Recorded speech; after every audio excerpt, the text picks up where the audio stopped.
அன்னை ஆயிஷா ரலியல்லாஹு அன்ஹா உலகத்தின் சொர்க்கத்தை விட்டு கொடுத்தார்.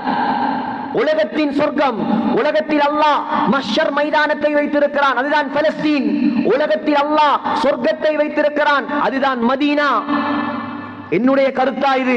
புகாரியுடைய ஹதீஸ், மா பைன பைதி வ மிம்பரி ரௌதத்தும் மின் ரியாதில் ஜன்னா. முஹம்மது ஸல்லல்லாஹு அலைஹி வஸல்லம் உடைய மிம்பருக்கும் முஹம்மது ஸல்லல்லாஹு அலைஹி வஸல்லம் உடைய வீட்டுக்கும் இடைப்பட்ட அந்த பகுதி சொன்னார்கள் சுவர்க்கத்தின் பூங்காவனம். அது நமக்கு விளங்குறண்டா ஒயிட் கார்பெட் என்று சொன்னா விளங்கும். அந்த ஒயிட் கார்பெட், இப்ப ஒயிட் கார்பெட் எல்லாம் இல்லை, எல்லாமே பச்சை கார்பெட் தான். ரௌதா ஒயிட் கார்பெட்டாக மாறிட்டு. சகோதரர்களே, கண்ணியமானவர்களே, பெயரை சரியாக சொல்ல வேண்டும். அந்த சுவர்க்கத்து பூஞ்சோலையில் அடக்கம் செய்யப்பட்ட முதலாவது நபர் முஹம்மது ஸல்லல்லாஹு அலைஹி வஸல்லம். அந்த சுவர்க்கத்தில், உலகத்தின் சொர்க்கத்தில் இரண்டாவது அடக்கப்பட்டவர் அபூபக்கர் சித்தீக் ரலியல்லாஹு அன்ஹு. அந்த சுவர்க்கத்தில் மூணாவதாக ஒரு இடம் இருந்தது.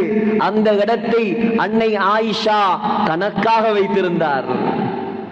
உலகத்தின் தலைவர், உலகத்தின் சிறந்த சஹாபி, இவர்களுக்கு பக்கத்தில் சுவர்க்கத்தில் இடம்.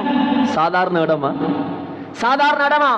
அமீருல் முஃமினீன் உமர் இப்னு கத்தாப் ரலியல்லாஹு அன்ஹு சுபஹ் தொழுகையில் கத்தியால் குத்தப்பட்டு சக்கராத்தில் இருந்து கொண்டு மகன் அப்துல்லாவை கூப்பிட்டு சொன்னார், அப்துல்லா, அப்துல்லா, ஆயிஷா நாயகியிடம் செல் மகனே, ஆயிஷாவிடம் செல் மகனே, அங்கே போய் நீ கேளு, ஆயிஷா தனக்காக வைத்திருக்கும் இடத்தை உமர் கேட்கிறார் என்று சொல். ஜனாதிபதி என்று சொல்லிவிடாதே.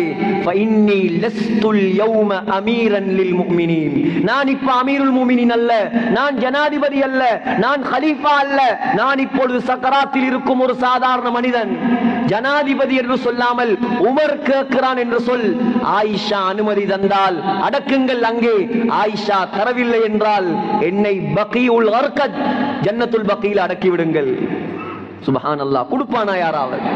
கொடுப்பான சகோதரர்களே யாராவது?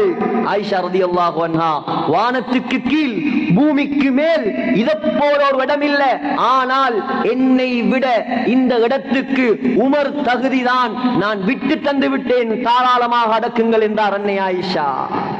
அதுதான் உலகம் அழியும் வரைக்கும் அந்த ஆயிஷாவுடைய பெயர் மங்காது ரலியல்லாஹு அன்ஹா.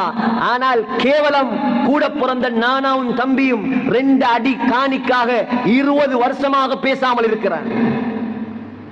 ஆயிஷா சொர்க்கத்தை விட்டு கொடுத்தார், இவன் அழிந்து போகும் துனியாவுக்கு சண்டை பிடிக்கிறான் 20 வருஷமா.